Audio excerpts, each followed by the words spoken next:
Welcome to the Legally Speaking podcast, powered by Kassoon Car. I'm your host, Rob Hanna. Today, I'm delighted to be joined by Ed Hooper, a high-profile corporate partner at Trowell & Hamlins. Welcome, Ed.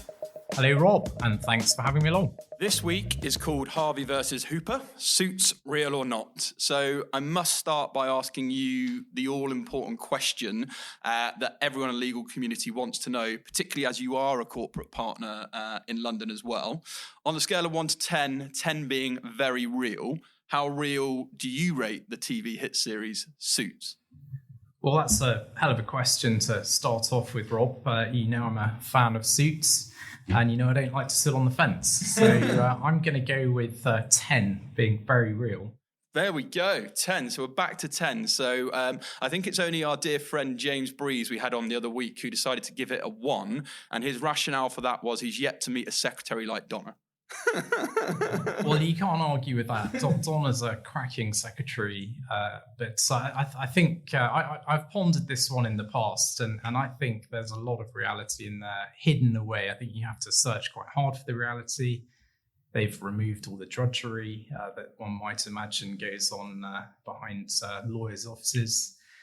You have to get over the fact that you've got litigators doing corporate work and vice versa. You mean that doesn't happen in real life then? Well, there's a bit of a crossover now and again, and photographic memories. Who has those? I wish I did. But I think that there are some really interesting points there, and the sort of themes that come up. I think that they all display superb lateral thinking. Strategy and a real aptitude when it comes to winning clients. And I think that's what I mean when I say that it's very real, because I think those are all really key qualities of any lawyer. And if you can make it seem more glamorous than it is for the purpose of entertainment, then so much the better. Well, Ed, you've definitely won the most detailed and impressive, comprehensive answer of Suits thus far. So thank you for that. But today we are talking about sort of the reality of being a corporate partner in a major international law firm, which obviously you are. But let's go back a step first. Did you always want to be a lawyer? So from a pretty early age, yes. I'd say from sort of GCSE stage onwards, I'd already had a vacation placement in a law firm. Noticed that it appealed to the skill set that I was developing. Thought it was thoroughly interesting work. Didn't really understand what it was, but wanted to get a better understanding of it. So I took myself off and did more vacation schemes. I was recommended books like Understanding the Law and sort of introductory guides to the law. And it took off from there. I think it's fair to say a lot of us lawyers get thrown onto a certain path at quite an early age, because once you've decided that you might want to be a lawyer, you're already deciding what A-levels might be good ones to choose, and then whether you go ahead and do it as a degree or whether you sort of fall into it later on. But I think it is quite a sort of career path from the word go. It's that you're then into training contracts in the traditional route anyway, and from there it's a career in-house or private practice. The options of that. And so again, the other week we had a staunch litigator who was very pro contentious work, had no time for non-contentious work at all. What didn't interest him. So that's quite the contrary to today. You're very much a transactional lawyer. That's always been your bread and butter. So why do you enjoy that so much? And why do you think people who are thinking about a career in law, particularly corporate, should consider corporate? So I'm a big fan of corporate law because it's a collaborative exercise. One is building something often with a great sort of team involved.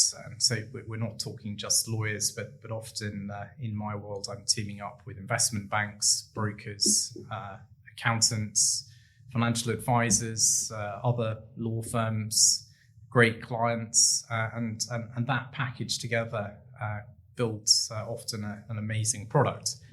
Now, no disrespect intended to litigators. Oh no, go for it. But they're looking at it through a different lens. They're looking at when things go wrong.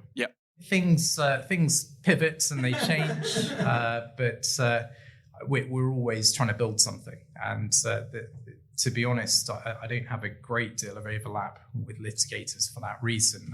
Occasionally things get heated, or you might have an activist shareholder, someone who hasn't been paid a fee, who wants a commercial negotiator rather than an out-and-out litigator. Yeah. But I think we can also, as corporate lawyers, learn an awful lot from our litigation friends, and do when they come and talk to us about how to draft something so that it stands up in court, and how to make something watertight. So I think we can learn a lot from each other, but I think the mindset is very different, and it diverges the longer you do it. Yeah. And obviously you've had a wonderful career. You've been very fortunate, but through lots of hard work, to work in Magic Circle firms. You're now in a sort of top international law firm. But from your experiences, and again, people probably wanting to rise up the ranks, what do you think makes a great transactional lawyer, and what skills and things do they need to be thinking about?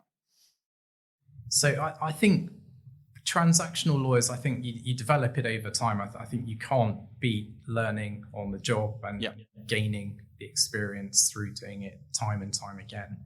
I think where you want to be, or at least in my opinion, where you want to be, and where I strive to be, is to be a decisive project manager with an ability to take a strategic oversight of a particular transaction, but at the same time be involved enough in the detail of what's going on, and being able to communicate that detail to those that need to know.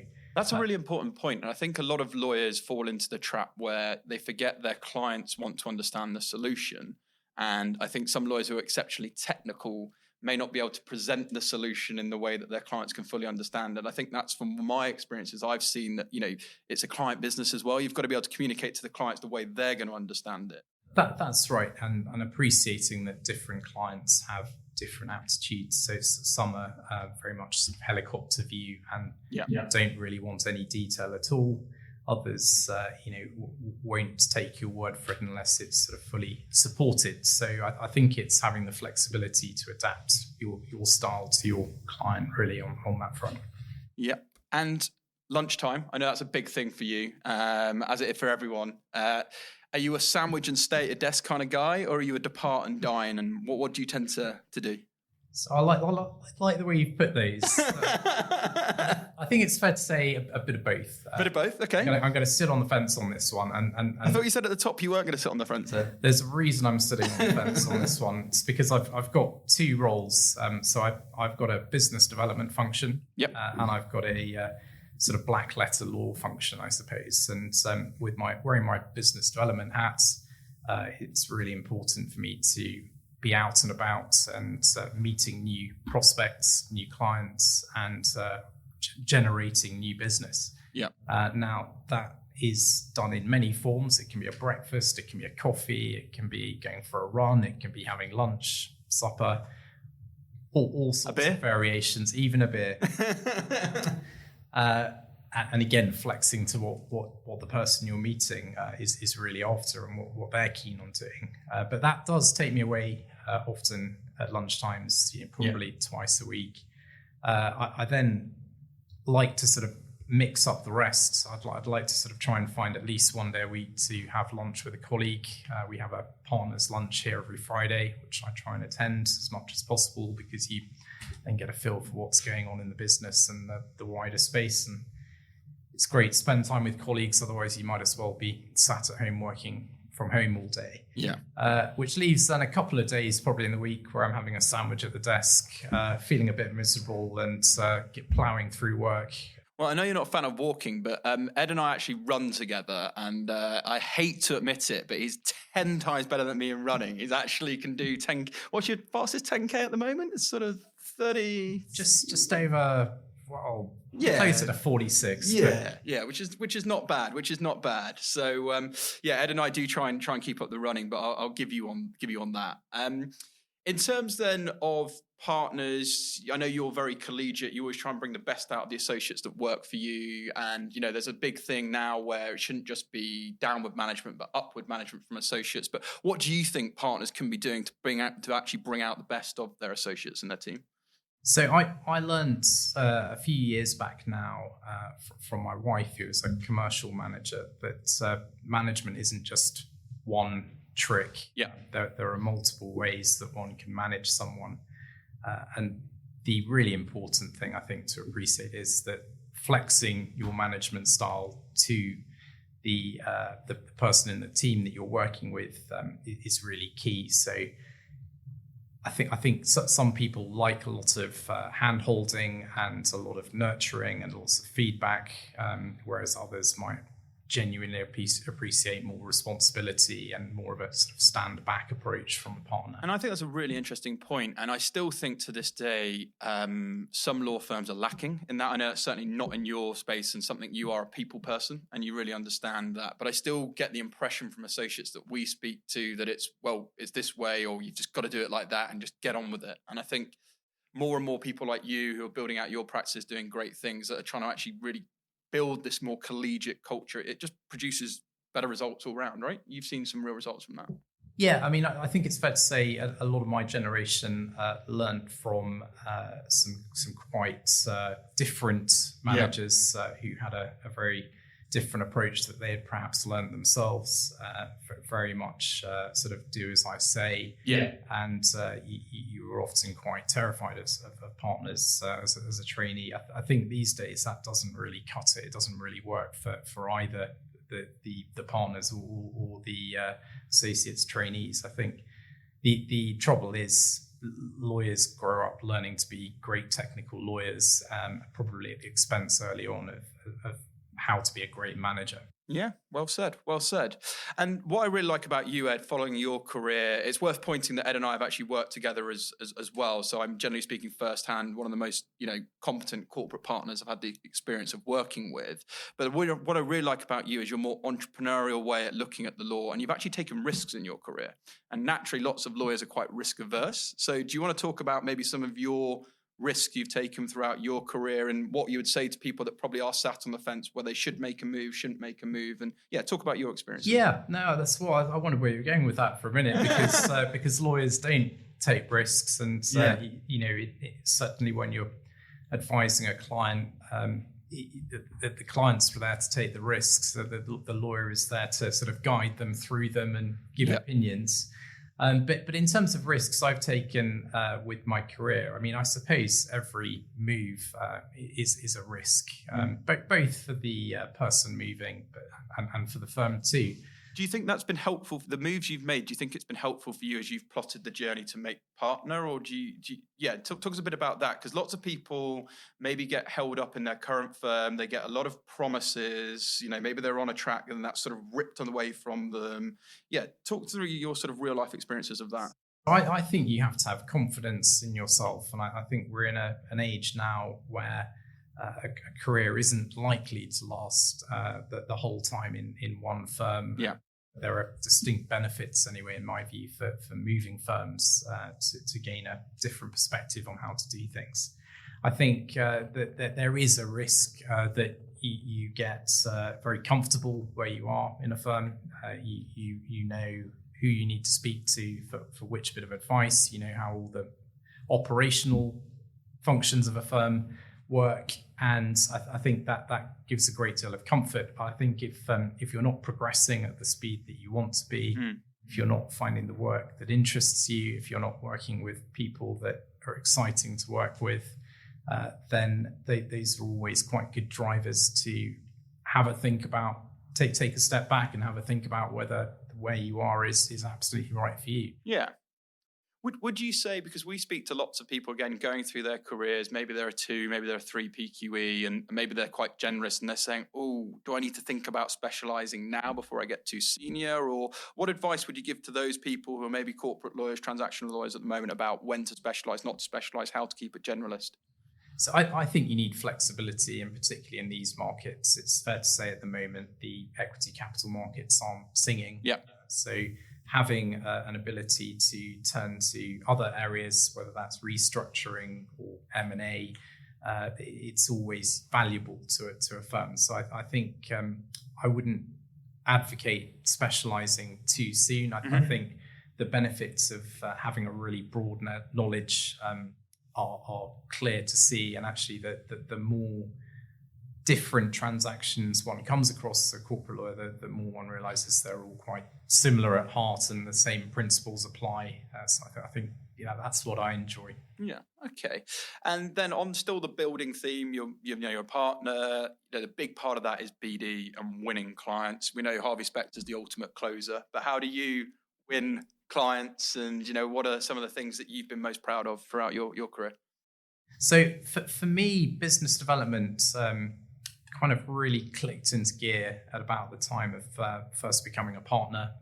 Up until that point, I'd been really focusing on becoming technically able, and what I really wanted to do and did achieve was have the ability to run any kind of transaction and take a complete lead on those transactions. But in terms of business development, as I say, it sort of really clicked in on becoming a partner. It needed to be, because the place I joined, I needed to start bringing in work to not only keep myself busy, but a small team around me. And so I think I've always really enjoyed it. Actually, I think it doesn't have to be a large client win to get me excited, and I can often see a bigger picture in that if you win a small matter, it can often lead to a lot more in the future. So I'm pretty open-minded. Yeah, you're doing wonders with your practice, and it's just growing from strength to strength. That's undoubted. What are some of your what are the long-term plans for your sort of practice? Where do you want to see it going? Because all of the things that you're doing is real helpful insights for people, but sort of lay the path down for what a corporate partner's thinking in terms of 2020 and what it looks like. Yeah, so I'm really in building mode still. Yeah, there's a long way to go yet.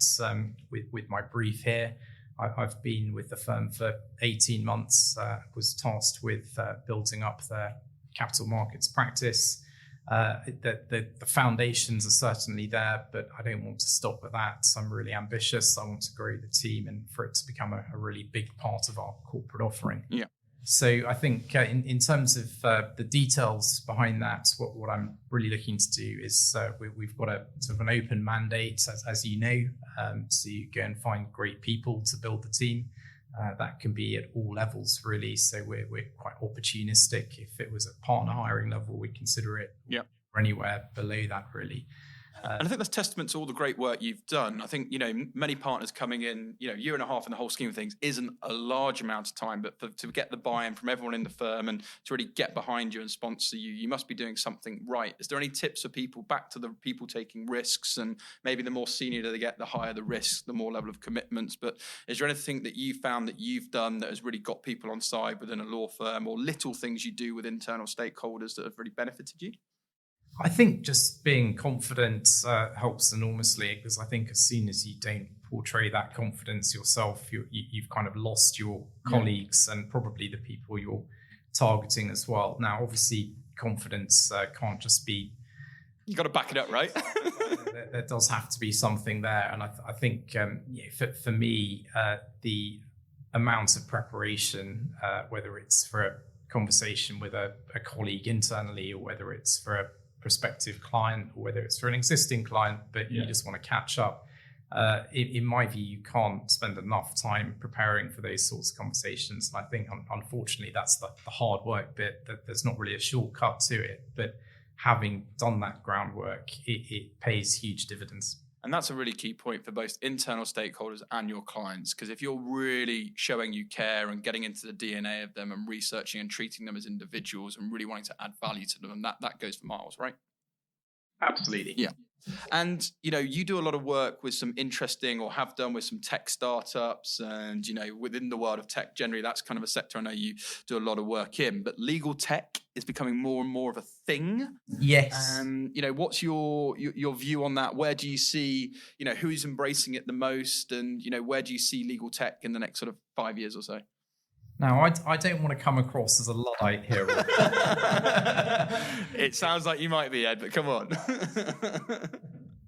For me, legal tech is great. It's got a place in the sector, and it's not going to disappear. Yeah, it's going to grow rapidly. But for me, we can all get a bit too excited about tech. And what's equally as important, and still the main driver, I think, behind most of what we do, is a real sort of customized, tailored approach to a client's needs.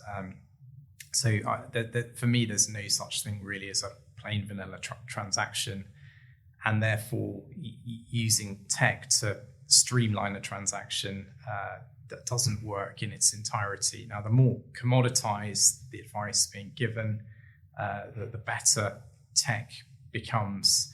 And I think there are certainly pockets of the firm where I'm thinking sort of due diligence. I'm thinking sort of smart contracts where tech is absolutely fantastic.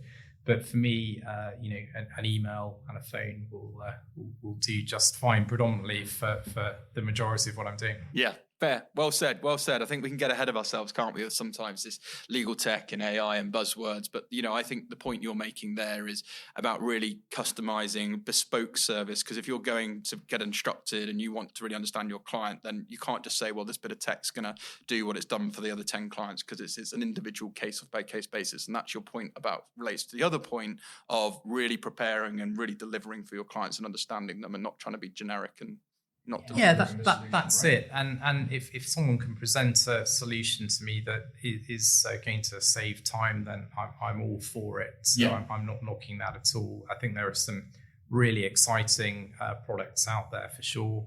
AI seems to be in its infancy, and that's going to go from strength to strength. So I'm awaiting the point where it all becomes really useful and functional.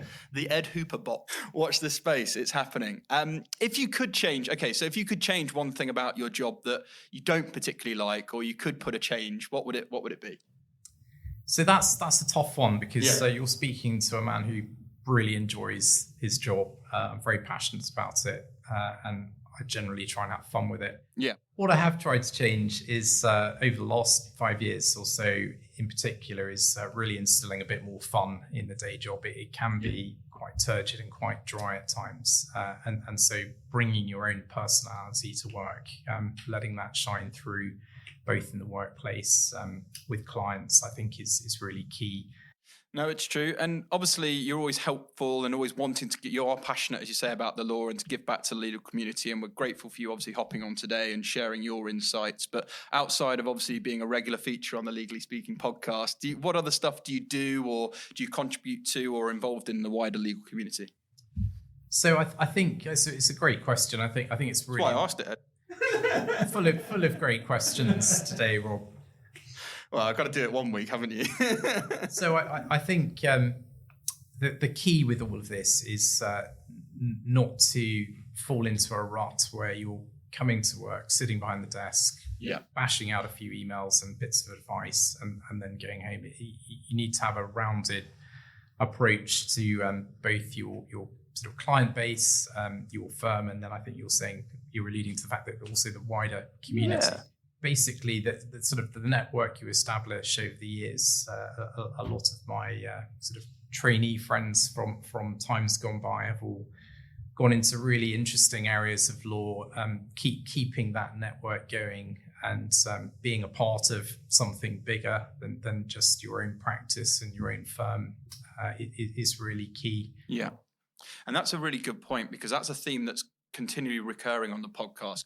I'm really glad that that's coming from top down, that you're also encouraging that. I think that's a good thing and a win for the industry. There is one word we have also avoided using up to this date on the podcast because everyone's sick and tired of it, but it does begin with a B. And Ed, you're going to be the first to tackle this question. Good old Brexit. Is that having an impact on your practice, the market generally, and what's your take on it? Well, we probably need to date stamp when we're having this conversation because what I say now will be heavily out of date in 24 hours' time, I expect. Yeah. I think it is having an impact on the practice, on the market as a whole, but I think it's also a great excuse that's being bandied around by a lot of people. Yeah. That there are lots of really exciting projects which are apparently on hold until more certainty comes through in the market. So one could say Brexit is perhaps responsible for some of that. Yeah. But there's an equal amount of really good things that are happening regardless of Brexit. And I think I'm an optimist. I like to focus on what's in front of me. Good stuff. And then there was one question our listeners did want to ask, given this is the Harvey versus Hooper. It's a very much yes or no answer. Would you have Harvey Specter in a fight? Yes or no? So I'm going to say yes. No. Of course you would. It could be a bit of yes and no if you like. So I'm not a boxer. I wouldn't win in a physical fight. But as you've alluded to, I'm a fast runner, so I'd show him a clean pair of heels. I wouldn't beat him in a courtroom because I'm not a litigator. Oh, really? So you mean you don't litigate and do corporate and do a bit of employment? So where I would beat him, or at least match him, is in a boardroom. Yeah. And one thing I really admire about you, Ed, as well, you've been so successful. You've become a partner in a very highly well-regarded international law firm, but you're still a family man as well, right? I think that the honest truth is it's very hard. Both being a parent, full stop, regardless of work, it's a difficult role. And being a partner in a law firm, it's a difficult job. So you sort of take on two, and you imagine that to some extent it sort of doubles up. Yeah.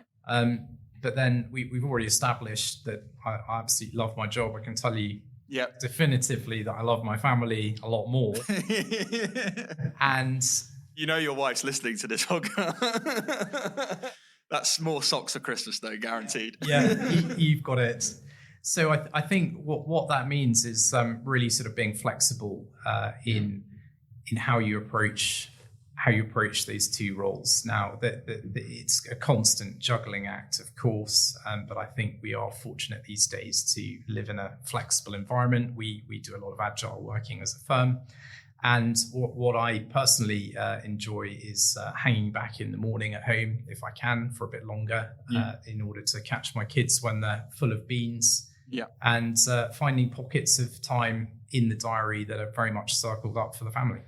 But is that easier said than done, sitting in a partner's seat? Whereas, say you're a mid-level associate, senior associate, you've got a young family. Is that possible, or is it a case of having the conversation with the firm and ironing it out?